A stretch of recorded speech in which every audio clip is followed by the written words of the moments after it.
Hai semuanya, gimana kabar kalian? Semoga selalu dalam keadaan baik. Jadi welcome back teman-teman di Andre Christian Channel, dan ini adalah segmen analisa pagi, segmen di mana kita akan mengulas untuk update news dan juga pergerakan dari market, khususnya market Bitcoin. Teman-teman, hari ini kita berada di tanggal 19 Desember 2023. Di perdagangan kemarin hari Senin lumayan volatile ya teman-teman, pergerakan cenderung naik dan turun. Dan kalau kita perhatikan di perdagangan hari ini dari kalender ekonomi, kita akan dapat beberapa data. Salah satunya ada data CPI dari Uni Eropa, dan juga ada data soal perumahan, housing start dari Amerika Serikat. Mungkin akan memberikan impact terhadap pergerakan dari market, khususnya ya market valuta asing teman-teman, atau forex ya. Dan kemarin ada news apa aja nih? Kalau kita lihat sih berita terbaru itu ada Bitcoin spot ETF ya. Spot ETF application Bitwise baru aja dirilis, teman-teman.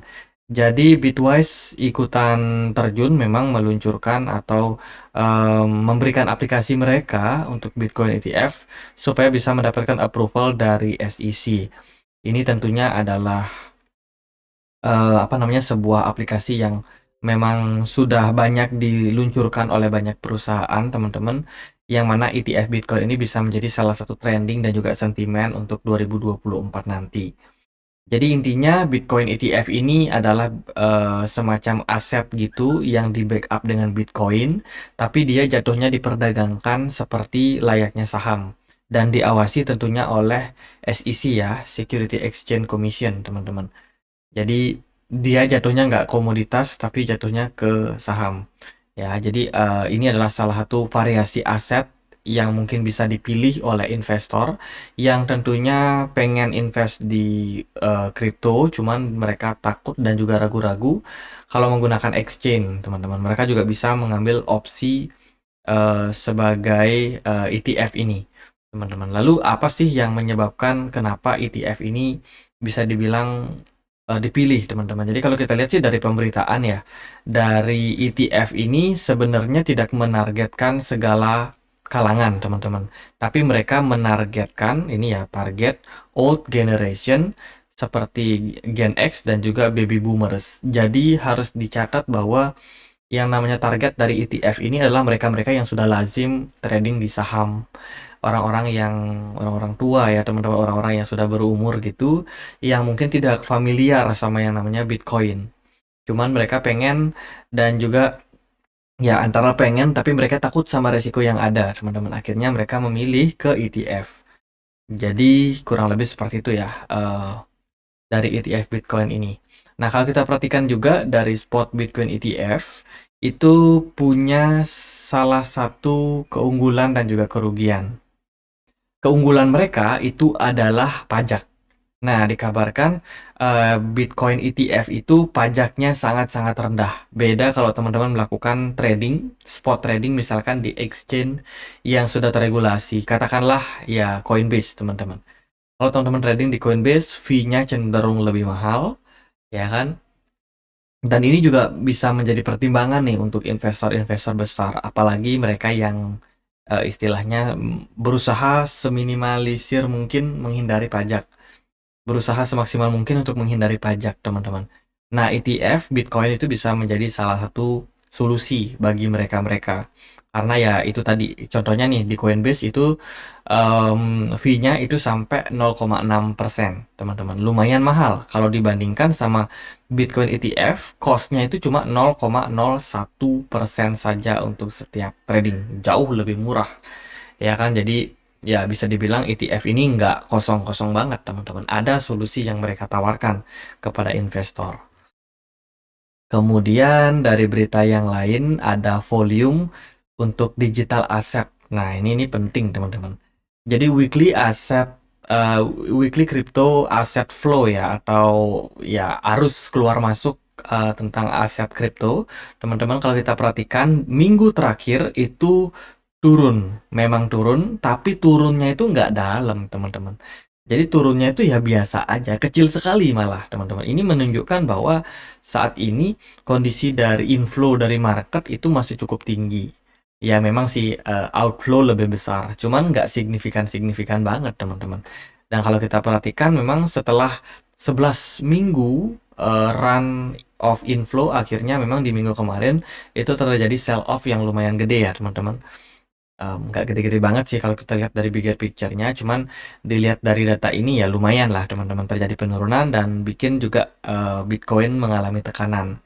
Kalau kita perhatikan ada beberapa isu terkait dengan profit taking sentiment ya terhadap market. Kemudian ada beberapa juga aset kripto yang kemarin dapat inflow cukup gede.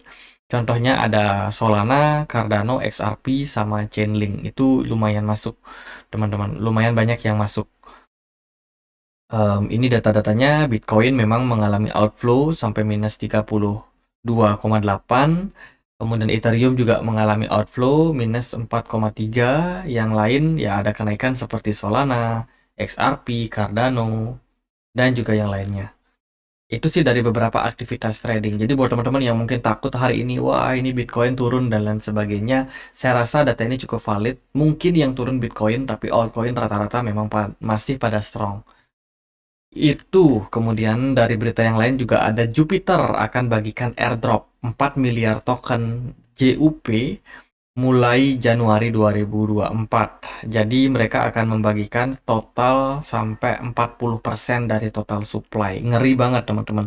Banyak sekali airdrop yang mereka bagikan. Kita belum tahu nih airdropnya ini bakalan dibagikan serentak atau akan bertahap. Biasanya sih bertahap ya teman-teman. Jadi airdrop yang cukup banyak ini tentunya akan mengundang banyak sekali airdrop hunter. Buat teman-teman yang mau ikutan, coba bisa kunjungi Jupiter ya. Di di pencarian Google kalian cari Jupiter Dex. Ini teman-teman bisa untuk langsung ikutin mereka punya acara airdrop teman-teman. Itu kemudian dari berita yang lain ada Zilliqa. Ini ada transaksi yang bermasalah. Nah ini dari Zilliqa sendiri investigasi soal ya masalah yang terjadi pada jaringan mereka. Kalau kita perhatikan dari berita ini, coba kita translate. Ekosistem Zilliqa senilai 383 juta US dollar mengalami gangguan karena situasi krisis yang terdampak pada jaringan. Menurut postingan tanggal 18 Desember oleh pengembang, blockchain Zilliqa menghadapi masalah teknis yang mengakibatkan gangguan untuk memblokir produksi. Data blockchain menunjukkan bahwa transaksi harian Zilliqa kemudian anjlok sampai 50% dibandingkan dengan rata-rata sebelumnya. Aktivitas telah dihentikan sementara dengan transaksi terakhir sekitar 11 pagi. Dan tidak ada blok baru yang diproduksi. Oh, jaringan Zilliqa stop tiba-tiba teman-teman karena ada masalah teknis. Kemudian dari berita yang lain juga datang dari Arbitrum DEX yang namanya Camelot. Teman-teman. Dia juga mengalami masalah, teman-teman. Ini terkait dengan aset mereka Auri USD yang kabarnya ini menjadi target serangan ya terhadap Space Bridge, terhadap bridge lintas blockchain teman-teman. Jadi Aurori ini adalah sebuah gaming ekosistem yang ada di Solana ya dengan nama token Auri USD. Itu diperdagangkan di poolsnya DEX Camelot teman-teman. Jadi setelah itu ya mereka dapat serangan seperti itu kurang lebih ya teman-teman, dan dapat serangan dan ini tentunya negatif untuk baik Aurori, satu lagi juga Arbitrum karena itu running di jaringan Arbitrum sih sebenarnya.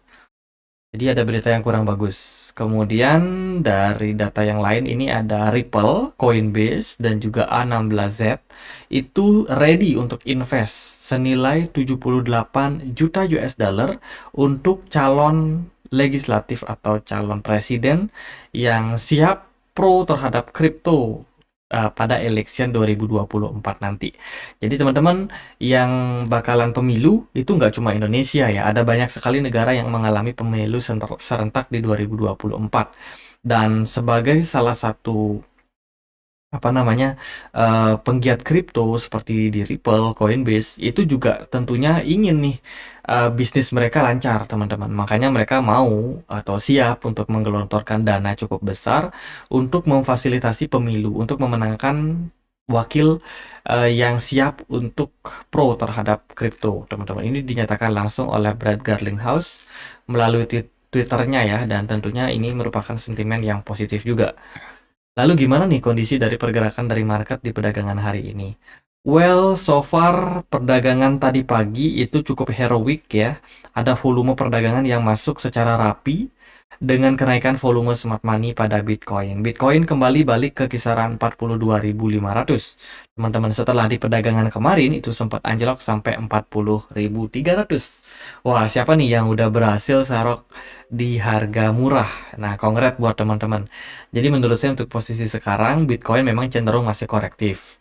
Ada dua potensial korektif yang bisa terjadi. Yang pertama adalah dia turun, atau yang kedua dia justru bergerak sideways, teman-teman. Jadi ya sementara kita masih melihat Bitcoin bergerak sideways kalau menurut saya, dan juga dari beberapa pertimbangan lain seperti aset kelas lain ada di XY di perdagangan kemarin sempat mulai atau berusaha untuk menguat. Kemudian XAU Mas itu masih cenderung menguat juga. S&P 500 pun juga di perdagangan kemarin masih mengalami tren rally. Lalu dari Bitcoin di perdagangan hari ini, pagi ini ya itu mulai mengalami kenaikan. Kenaikan inflow ini datang dari BTC Dominance yang mengalami penguatan. Sehingga beberapa altcoin memang ada yang naik, tapi justru malah lebih banyak yang drop, teman-teman, untuk posisi saat ini. Solana kemarin survive ya, bertahan di kisaran $74. Kemudian ada Polkadot juga ada sedikit kenaikan. Kemudian ada Shiba Inu belakangan ini agak strong. Shiba lagi positif news ya. Injective, wah ini Injective nggak henti-hentinya bikin all time high baru guys. Injective kemarin juga performanya sangat-sangat luar biasa ya. Kenaikannya sekali ini 12%. Kalau kita lihat dari pergerakan Bitcoin ini memang cukup mengejutkan. Saya sendiri nggak nyangka Bitcoin malah di bawah pump ya. Di perdagangan tadi pagi nggak ada sentimen news apa-apa teman-teman, tapi yang pasti memang secara pergerakan smart money memang ada yang masuk cukup tebal. Tanggal 18 kemarin jam 6 pagi itu banyak akumulasi yang masuk pada Bitcoin, cukup tebal bitnya, dan juga beberapa waktu terakhir ada konfirmasi Wheels masuk teman-teman. Akhirnya ya pergerakan Bitcoin cenderung menguat. Tapi apakah ini bakalan terus berlanjut atau enggak? Saya rasa masih belum bisa dipastikan. Kenapa demikian? Karena Wheels atau smart money ini baru terdeteksi di time frame 1 jam saja. Jadi istilahnya untuk saat ini belum terlalu kuat konfirmasi yang ada, teman-teman.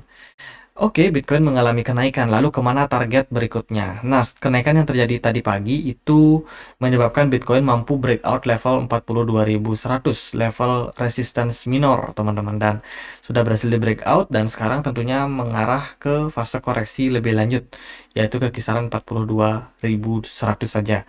Dan untuk targetnya, kalau Bitcoin bakalan rally, kita bisa planningkan Bitcoin mungkin mencapai level 43.500 untuk jangka waktu menengah, bila mana memang trennya masih cukup kuat.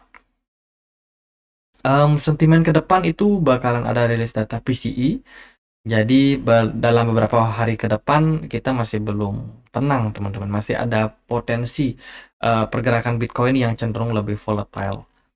Closing time frame weekly di perdagangan kemarin itu lumayan ya oke lah teman-teman. Di sini tidak ada konfirmasi tren pembalikan arah ya pada Bitcoin. Trennya masih sangat-sangat bagus, trennya masih sangat-sangat bullish untuk Bitcoin. Cuman itu untuk jangka waktu agak panjang.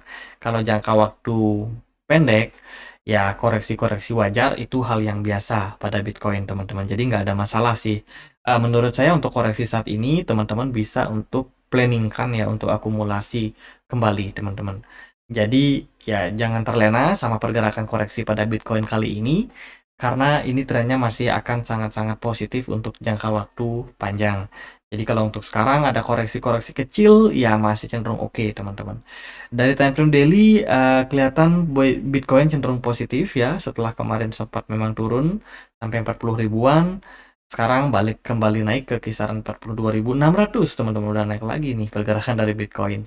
Volume perdagangannya naik lumayan signifikan di perdagangan kemarin, dan juga volume smart money juga cenderung oke. Jadi paling untuk sekarang gitu sih, Bitcoin masih positif. Kita tunggu aja dia apakah mampu mencapai level 43.500 sebagai target terdekat untuk Bitcoin saat ini. Altcoin rata-rata layak untuk dicicil teman-teman, karena kemarin udah banyak yang drop. Ini Matic di perdagangan kemarin udah bounce ya dari level 0,77 Sebelumnya dia ada triangle di sana, kemudian drop, dan sekarang berusaha untuk kembali balik naik lagi teman-teman. Dan ini tentunya jangka pendek berpotensi untuk menguat. CRV juga udah lumayan drop parah, kemudian Polkadot ini juga lumayan menarik, dia juga respect sekali sama yang namanya level support di sini teman-teman. Jadi Polkadot juga masih layak. Shiba Inu agak strong memang belakangan, level supportnya kemarin udah dites ya, dan sekarang masih bisa bertahan di atas level tersebut. Injektif ya yang masih hold ya aman-aman aja sih. WLD ini udah mulai koreksi ya 6%, lumayan dalam teman-teman. Ya, jadi overall gitu pergerakan Bitcoin positif, tapi diingat BTC dominance-nya naik sehingga ya Bitcoin lebih mendominasi daripada altcoin. Jadi paling gitu aja buat update kali ini. Semoga videonya bisa bermanfaat, dan bila mana ada pertanyaan lain, ada koin lain buat dibahas, kalian bisa banget tulis di kolom komentar. Kita juga punya komunitas diskusi di Telegram buat teman-teman yang mungkin mau join. Linknya ada di kolom deskripsi video ini. Jadi gitu aja, semoga bisa bermanfaat, dan akhir kata saya Andre, makasih.